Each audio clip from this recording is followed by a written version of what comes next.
Chers frères et sœurs, bonjour.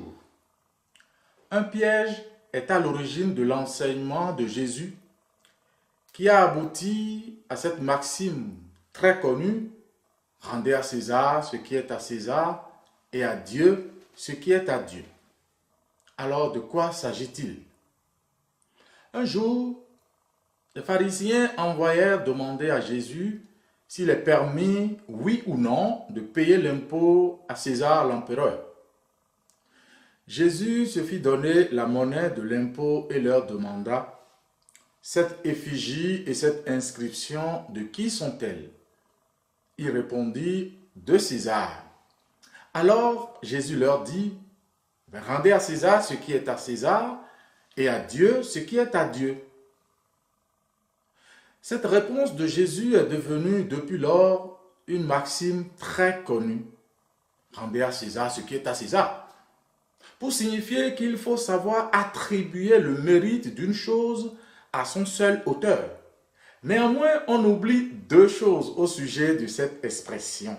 La première, c'est qu'elle est tirée directement du Nouveau Testament et que son auteur n'est autre que Jésus. La seconde est que la phrase complète signifie tout autre chose. Voyons plutôt. Jésus sait que la question est un piège qu'on lui tend. S'il répond oui, il passera aux yeux des Juifs pour un collaborateur de César. Mais il est aussi conscient que s'il répond non, il sera vite dénoncé auprès des Romains comme un rebelle incitant à la résistance. Jésus est en quelque sorte mis au pied du mur, obligé de choisir son camp, pour ou contre César, pour ou contre l'État. Or, voici que Jésus retourne le piège à l'encontre de ses interlocuteurs. Montrez-moi la monnaie de l'impôt, leur dit-il. Ils sortent de leur poche une pièce d'argent romaine à l'effigie de César. Alors il leur déclara: rendez à César ce qui appartient à César. Évidemment, la pièce appartient à César puisqu'elle a été frappée à son effigie. C'est seulement ce qui lui appartient qu'il faut lui rendre. César, bien entendu, c'est le gouvernement. Ou mieux, les gouvernements, car on a autant de César qu'il y a d'échelons dans la structure politique d'un pays. Mais tout n'appartient pas à César. Tout ne lui appartient pas. Ce qui appartient au peuple ne lui appartient pas. Le peuple lui-même ne lui appartient pas. Il faut laisser à la personne ce qui appartient à la personne. Laisser à la famille ce qui appartient à la famille. La personne a priorité sur toutes les institutions financières, économiques ou politiques.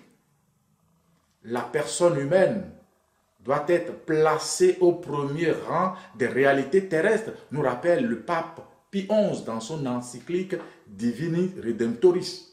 Cette personne humaine, Dieu l'a placée au cœur de sa création. Cette personne humaine appartient à Dieu. Elle n'appartient pas à César ou au César. En fait, ce passage de l'Évangile rejoint une des questions les plus embarrassantes posées aux chrétiens actuels. La foi n'a-t-elle rien à dire à propos du fonctionnement de nos sociétés laïques? La religion est-elle une affaire totalement privée? Les problèmes d'impôts, de législation sociale concernent-ils la foi? Rappelez-vous la réaction de Jésus lorsqu'on a sollicité son intervention pour une question d'héritage. Il a répondu: personne ne m'a établi juge pour régir vos héritages. Disons qu'il y a dans le déroulement des événements une logique qui n'a pas besoin d'une référence à Dieu pour s'exercer. Mais admettons que des hommes qui n'ont jamais entendu parler de Dieu ni de l'Évangile peuvent mener une vie et prendre des décisions selon la justice et la vérité. Ils sont alors, sans le savoir, d'authentiques enfants de Dieu. Nous n'avons pas besoin de vivre le nez en l'air en attendant que Dieu nous inspire des décisions selon sa volonté. César est le gestionnaire, juste en principe, de notre vie sociale. Dieu en est le garant. En effet, nous risquons d'imaginer deux domaines totalement séparés. D'un côté, l'univers de la foi, d'un autre côté, un univers totalement profane. Mais comment penser que le profane puisse échapper à Dieu? Ce serait admettre que Dieu n'est pas le créateur de tout ce qui existe, qu'il n'est pas l'unique source du réel et qu'il y a des choses qui lui échappent. Non, rien n'échappe à son ardeur, rien n'échappe à sa loi. César n'a aucun pouvoir qui ne lui soit donné d'en haut. Mais il doit se fier à son jugement et décider en sa liberté pour agir selon Dieu. Dès lors, rendant à César ce qui est à César, dans un même acte, nous rendrions à Dieu ce qui est à Dieu, car Dieu nous vient aussi par César. Nous sommes donc au service de Dieu en servant les hommes de la cité.